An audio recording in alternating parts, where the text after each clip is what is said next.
आपने कभी एक्सपोर्ट किया है तो आपको सबसे बड़ी दिक्कत कौन सी आती है?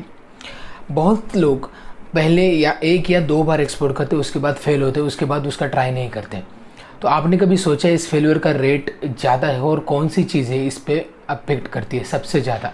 पहला इन्वेस्टमेंट है, दूसरा बायर जो सिलेक्शन करते हैं आप वहाँ पे आप फोकस नहीं करते ज़्यादा, और तीसरा है प्रोडक्ट सिलेक्शन।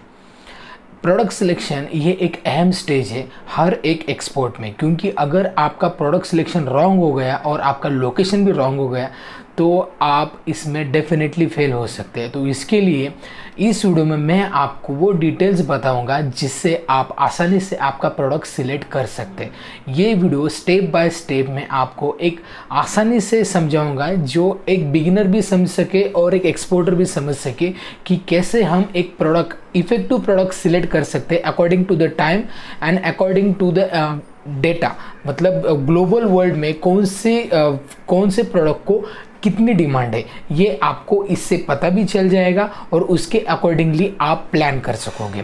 तो ये वीडियो अंत तक देखिए, मैं आपको गारंटी देता हूँ कि ये वीडियो में जितने स्टेप्स मैंने बताए उतने आपने फॉलो किए तो एंड तक आप अपना प्रोडक्ट सिलेक्ट कर चुके होंगे। दोस्तों इस वीडियो को स्टार्ट करते हैं। तो बात करते हैं कैसे हम एक इफेक्टिव प्रोडक्ट सिलेक्ट कर सके। सबसे पहली बात, ग्लोबल डेटा वगैरह वो छोड़िए, सबसे बड़ी बात कि आपका क्वालिफिकेशन क्या है, आपने कौन सी चीज़ों पे स्पेशलाइजेशन की है, मतलब आपको उसका बहुत अच्छा नॉलेज होगा। दूसरा आपका लोकेशन, आपके लोकेशन में कौन सी चीज़ें वर्ल्ड वाइड एक्सपोर्ट होती है और या फिर आसानी से अवेलेबल होती है और उसका ट्रांसपोर्ट बहुत ही ईजी है। तो ये दोनों चीज़ें में से कॉमन जो चीज़ें वो आप उसमें सिलेक्ट कीजिए, वो आपको फ्यूचर में तो अच्छा एक्सपोर्टर बना देगी और आसानी से पहला एक्सपोर्ट आसानी से हो जाएगा आपका, और इसमें कॉस्टिंग भी कम लग सकती है क्योंकि ये आपके एरिया से बना हुआ प्रोडक्ट है। तो इसके लिए मैन्युफैक्चरिंग कॉस्ट होती है, मेकिंग कॉस्ट जो होती है वो शायद कम हो सकती है। तो ये पहला स्टेप है। दूसरा स्टेप है your product should not be labour intensive. इसका मतलब ये है कोई भी प्रोडक्ट बनाने में जितना कॉस्टिंग लगता है उससे आपकी एवरेज प्राइस ज़्यादा नहीं होनी चाहिए। मतलब आपका एक कोई भी प्रोडक्ट है, XYZ प्रोडक्ट है, उसकी मार्केट में प्राइस 15 है और आपको बनाने में उसमें 15 रुपीज़ लगे तो आप 15 MRP तो नहीं रख सकते, आपकी MRP होगी 20-25 आपका मार्जिन निकाल के। तो ऐसे में क्या होता है, अगर ऐसा प्रोडक्ट आप सिलेक्ट करते हैं तो आपकी प्राइस ज़्यादा होती है और आपकी प्राइस ज़्यादा होने के कारण फ्यूचर में आपको कॉम्पिटिशन हो सकता है। अगर कोई एक्सपोर्टर आ गया और वो कम प्राइस में वही प्रोडक्ट आपका गुड्स देने लगा तो डेफिनेटली यहाँ पे बहुत बड़ा टफ कॉम्पिटिशन हो सकती है। तो उसकी वजह से फ्यूचर में आपको कठिनाइयों का सामना करना पड़ सकता है। तो उसकी वजह से आपका प्रोडक्ट की मेकिंग कॉस्ट ज़्यादा नहीं होनी चाहिए। ये हो गया सेकंड पॉइंट। थर्ड पॉइंट मतलब कौन कौन से प्रोडक्ट है एक्सपोर्ट के लिए।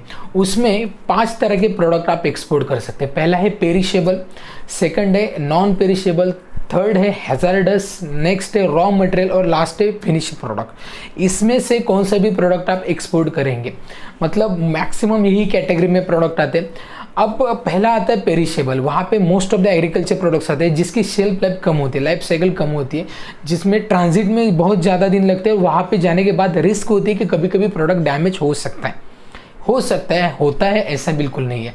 तो इसकी वजह से आपको वो ध्यान में रखना है। अगर पेरिशेबल प्रोडक्ट है तो आपका रिस्क ज़्यादा रहता है, इसके लिए कंफर्म रहता है बायर्स यहाँ पे रिस्क मत लीजिए। क्योंकि बहुत लोग ऐसा करते हैं कि यहाँ से प्रोडक्ट एक्सपोर्ट होने के बाद वहाँ पे कोई एजेंट रहता है, उस पर पूरा रिस्पॉन्सिबिलिटी रखते हैं। और कभी कभी ऐसा होता है कि हमारा जितना अच्छा व्यू रहता है बिजनेस का उतना उसका नहीं रहता, शायद उसको इतनी ज़रूरत नहीं रहती, तो उसकी वजह से कभी कभी डील फेल हो सकती है। तो इसकी वजह से पेरिशेबल कर रहे हैं तो बहुत ही सेंसिटिव, मतलब बहुत ही प्लानिंग से कीजिए। नेक्स्ट नॉन पेरिशेबल, यहाँ पे आपको थोड़ा सा कम रिस्क होता है। नेक्स्ट है हैजार्डस प्रोडक्ट है, मतलब एक्सप्लोजिव प्रोडक्ट होते हैं वो। नेक्स्ट है रॉ मटेरियल मतलब फार्मास्यूटिकल इंडस्ट्री में जैसे एक्टिव फार्मास्यूटिकल इंग्रेडिएंट होते हैं वैसे। और लास्ट है फिनिश प्रोडक्ट। तो इसमें से कोई भी प्रोडक्ट सिलेक्ट कीजिए। मैं फार्मास्यूटिकल इंडस्ट्री से हूँ तो उसके लिए अगर मैं एक्सपोर्ट करता हूँ तो वो फिनिश प्रोडक्ट या रॉ मटेरियल से ही करता हूँ। और और अगर आपकी स्पेशलिटी एग्रीकल्चर से है तो पेरिशेबल आप सिलेक्ट कर सकते हैं, लेकिन ध्यान में रखना है कि बहुत सारी चीज़ों पे आपका कंट्रोल होना चाहिए। तो ये थर्ड स्टेज है। नेक्स्ट है आपको अब ये प्रोडक्ट, इससे आपको प्रोडक्ट सिलेक्ट करने में मदद होगी। इसमें आपने प्रोडक्ट कौन सा भी सिलेक्ट कर लिया होगा, तो इसमें से आपको कैसे पता चलेगा कि कौन सी कंट्री में कितना डिमांड है। तो वहाँ पे मैं एक साइट बताने जा रहा हूँ। अगर आपके पास पेन या नोटबुक है तो आप ज़रूर लिखिए। तो वो साइट है www.commerce.gov.in। तो यहाँ पे आपको जाना है और वहाँ पे आपको पूरे डिटेल्स मिलेगी कि कौन कौन सी जगह पे इंडिया से एक्सपोर्ट होता है, कौन सी कंट्रीज़ में होता है, कितना होता है और कहाँ से, मतलब कौन सी ईयर में कितना हुआ, ये सभी स्टैटिस्टिक्स आपको वहाँ पे मिल जाएंगी। अगर आप फार्मा से है तो फार्मा एक्सेल नाम का साइट है, गवर्नमेंट का इनिशिएटिव लिया है, तो वहाँ पे आप जाके पूरी डिटेल चेक कर सकते हैं। तो ऐसे थोड़ी आप इन्वेस्ट करेंगे, या फिर बहुत सारे ऐसे साइट्स है, वेबसाइट्स है या ऑर्गेनाइजेशन जो आपको मदद करेंगी। जैसे एग्रीकल्चर में अपेडा ऑर्गेनाइजेशन, वैसे बहुत सारे फार्मा में भी है, और एग्रीकल्चर, नॉन एग्रीकल्चर, टेक्सटाइल, ऐसा आपको थोड़ा ढूंढना पड़ेगा। तो वहाँ पे आप ज्वाइन करेंगे तो वहाँ से भी डेटा आपको थोड़ा मिल सकता है। तो डेटा ढूंढिए।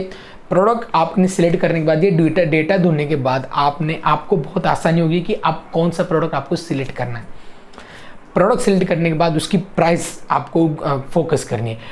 बहुत सारी कंट्रीज प्राइस सेंसिटिव रहती है और बहुत सारी कंट्रीज क्वालिटी सेंसिटिव रहती है। तो इसमें आपको कौन सी कंट्रीज में फोकस करना है, तो उसके अकॉर्डिंगली आपको प्रोडक्ट बनाना होगा। प्रोडक्ट आपका बहुत ही इंपॉर्टेंट है। प्रोडक्ट सिलेक्शन करने के बाद नेक्स्ट स्टेप है प्रोडक्ट पैकेजिंग। प्रोडक्ट का पैकेजिंग इतना अच्छा होना चाहिए कि आपकी प्रोडक्ट की क्वालिटी उसमें दिखनी भी चाहिए। आपका प्रोडक्ट के पैकेजिंग, मतलब पैकेजिंग एक फर्स्ट इंप्रेशन होता है। आपको बायर्स को फिजिकली आप देखते भी नहीं उनको बहुत बार, तो आप बाय ईमेल आपका कन्वर्सेशन होता है, तो आपकी इमेज देखने के बाद ही प्रोडक्ट का वो सिलेक्ट करते हैं। आपके प्रोडक्ट की क्वालिटी और पैकेजिंग, ये दोनों पे ध्यान हमेशा देना है। तो इसकी वजह से, और हमेशा अपडेट करते रहना है, उसकी वजह से आपका प्रोडक्ट हमेशा लॉन्ग टाइम चलता रहेगा। तो ये हो गया ये पॉइंट। नेक्स्ट पॉइंट है, अब आपने पैकेजिंग पे ध्यान दिया, अब नेक्स्ट है कि प्रोडक्ट की लाइफ साइकिल। हर एक प्रोडक्ट लाइफ टाइम नहीं चलता। कौन सा भी प्रोडक्ट लीजिए, अगर हम कौन से भी इलेक्ट्रॉनिक्स में जाते या फिर मोबाइल डिवाइसेस में जाते, जैसे नोकिया ब्रांड था, बहुत साल चला वो ब्रांड, उसके बाद डिक्लाइन आ गया, क्योंकि हर एक प्रोडक्ट की लाइफ साइकिल रहती है। पहली लाइफ साइकिल है इंट्रोडक्शन। इसका इंट्रो जितना अच्छा होगा उतने इनका ज़्यादा सेल होगा, मतलब फर्स्ट इंप्रेशन बोलते हैं उसको। तो जितना आप इंट्रोडक्शन देंगे, जितना आप लोगों के पास पहुंचेंगे, उतना वो उसमें ज़्यादा रीच लेगा, ज़्यादा लोगों के पास पहुंचेगा। इंट्रोडक्शन ये होगा। सेकंड है मार्केटिंग। जितना आप मार्केटिंग करेंगे, इंट्रोडक्शन के बाद मार्केटिंग स्टेज पे जितना फोकस करेंगे उतना वो प्रोडक्ट ग्रोथ देगा। नेक्स्ट स्टेज है, वही है ग्रोथ स्टेज है, मतलब इंट्रोडक्शन, मार्केटिंग और फिर ग्रोथ। एक पीक लेवल पे ये प्रोडक्ट जाता है और उसके बाद उसकी मैच्योरिटी आती है। मैच्योरिटी मतलब एक स्टैग्नेंट स्टेज है जहाँ पे वो फेल भी नहीं होता और गेन भी नहीं करता। तो उसके बाद वहाँ पे ध्यान देना, और उसके बाद प्रोडक्ट डिक्लाइन होने लगता है। हर एक प्रोडक्ट की यही स्ट्रेटेजी है। तो आपको ध्यान यही रखना है कि आपका प्रोडक्ट कौन से स्टेज से जा रहा है, और वहाँ पे डिक्लाइन तो हो गए, तो वहाँ पे आपको क्या करना है, इमीडिएटली सेकंड प्रोडक्ट इंट्रोड्यूस करना है मार्केट को। क्योंकि अगर आप मान लीजिए ओनियन एक्सपोर्ट करते हैं किसी कंट्रीज़ को, और वहाँ पे हमारी कंट्री में या कौन सी भी कंट्री में इमरजेंसी आ गए, तो एक्सपोर्ट बैन कर लिया, तो आप क्या करेंगे। तो उसकी वजह से आपको दूसरा प्रोडक्ट, एग्रीकल्चर होगा तो पोटैटो सिलेक्ट कीजिए, कौन सा भी रेड चिलीज होगा वो सिलेक्ट कीजिए। एग्रीकल्चर में ऐसे सिलेक्ट कर सकते। फार्मास्यूटिकल में अभी बहुत इससे पहले आपको न्यूज़ में आ गया होगा, हाइड्रोक्सीक्लोरोक्विन बैन कर दिया होगा। तो जो कंपनीज वो एक्सपोर्ट करती है उन्होंने क्या किया होगा, तो वहाँ पे दूसरे प्रोडक्ट में भी सिलेक्ट करते हैं। दूसरा प्रोडक्ट पे फोकस करना है, वो अल्टरनेटिव हमेशा रखना है। तो इसकी वजह से आपका बिजनेस हमेशा चलता रहेगा, आप अपडेट हमेशा होगे और आप फेल बिल्कुल नहीं होगे। हमेशा आप मल्टीपल ब्रांड बना के चलिए, सिर्फ एक प्रोडक्ट पे फोकस बिल्कुल मत कीजिए, ये ज़्यादा दिन नहीं चलता। तो ये मैंने कोशिश की है आपको प्रोडक्ट सिलेक्ट करने में मदद होगी इस सभी चीज़ों को। और आपने कौन सा प्रोडक्ट सिलेक्ट किया ये मुझे कमेंट बॉक्स में ज़रूर बताइए। और कुछ आपको कोई भी पूछना है तो हमारा ईमेल है, वहाँ पे आप डेफिनेटली मेल कर सकते हैं, मैं आपको तुरंत वहाँ पे रिप्लाई दे दूँगा। और भी बहुत सारी चीज़ें, जैसे आप बायर कैसे ढूंढें, जैसे आपको डॉक्यूमेंट्स क्या लगेगी एक्सपोर्ट इंपोर्ट के लिए, या फिर आपको पेमेंट टर्मिनोलॉजी क्या रहती है, कैसे आप पेमेंट उसको कर सकते हैं, कौन सी टर्म्स आपको सिलेक्ट करने के बाद रिस्क कम होता है। तो ये सारी चीज़ें अगर आप रिक्वेस्ट करेंगे तो इस पे भी मैं वीडियो ज़रूर बनाऊंगा। वीडियो अच्छा लगता है तो लाइक कीजिए, चैनल को सब्सक्राइब करना मत भूलिए और ढेर सारे लोगों तक शेयर कीजिए, इससे बहुत सारे लोगों को मदद हो जाएगी और बहुत सारे लोग एंटरप्रेन्योर्स बनेंगे। यहाँ से इंडिया का एक्सपोर्ट बढ़ेगा तो जीडीपी में उसमें बहुत हेल्प हो सकती है इंडिया की ग्रोथ में। तो यही मेरा मिशन है कि बहुत सारे एक्सपोर्टर बढ़े, क्योंकि हाँ इंडिया में बहुत सारे ऐसी चीज़ें हैं जहाँ पे सिर्फ इंडिया में ही बनती है, लेकिन इसमें एक्सपोर्ट अगर ज़्यादा होगा तो बाहर की कंट्री उससे बेनिफिट भी ले सकेगी, हमारी ग्लोबल इमेज भी हो जाएगी और साथ में हमारे जीडीपी को बहुत अच्छी हेल्प होगी। तो इस वीडियो में इतना ही, मिलते हैं नेक्स्ट वीडियो में, तब तक बी हेल्दी बी हैप्पी।